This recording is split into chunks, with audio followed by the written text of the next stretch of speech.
जय अबुराज। ओम नमो नारायण।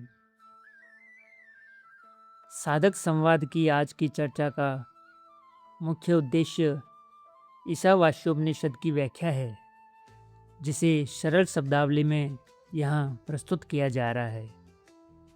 ईशावास्योपनिषद, जिसे प्रथम उपनिषद भी माना जाता है, इसमें भगवत तत्व रूप ज्ञान कांड का निरूपण किया गया है। मंत्र भाग का अंश यह उपनिषद शुक्ल यजुर्वेद संहिता का 40वां अध्याय है।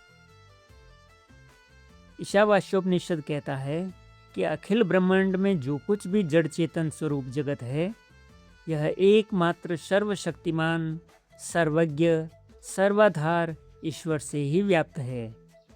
संपूर्ण सृष्टि का कोई भी अंश ईश्वर से रहित नहीं है।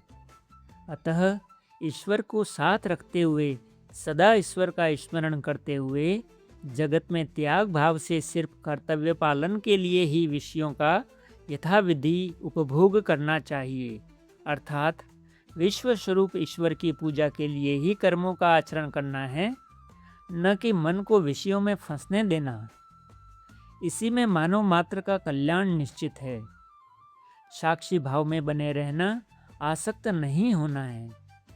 कर्म करते हुए कर्मों में लिप्त न होने से ही कर्म बंधन से मुक्ति का द्वार खुलता है।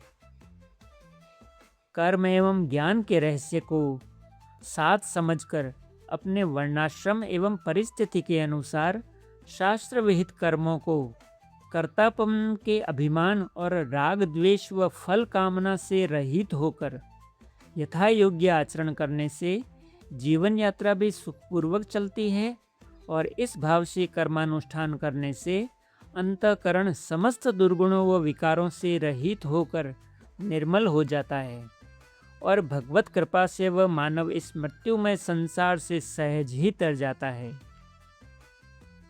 ईशावास्योपनिषद कहता है कि मानव शरीर अन्य सभी योनियों से श्रेष्ठ है एवं परम दुर्लभ है। यह जीव को ईश्वर की विशेष कृपा से जन्म मृत्यु रूप संसार सागर से तरने के लिए ही मिलता है। देवतागण भी मनुष्य योनि प्राप्त करने के लिए तरसते हैं। ऐसे शरीर को प्राप्त करने के बाद भी जो मनुष्य अपने कर्म समूह को ईश पूजा के लिए समर्पित न कर सिर्फ कामोपभोग को ही जीवन का परम ध्येय मानकर विषयासक्ति, कामनावश विषयों की प्राप्ति एवं उनके उपभोग में ही लगे रहते हैं, वे आत्मा की हत्या करने वाले ही हैं।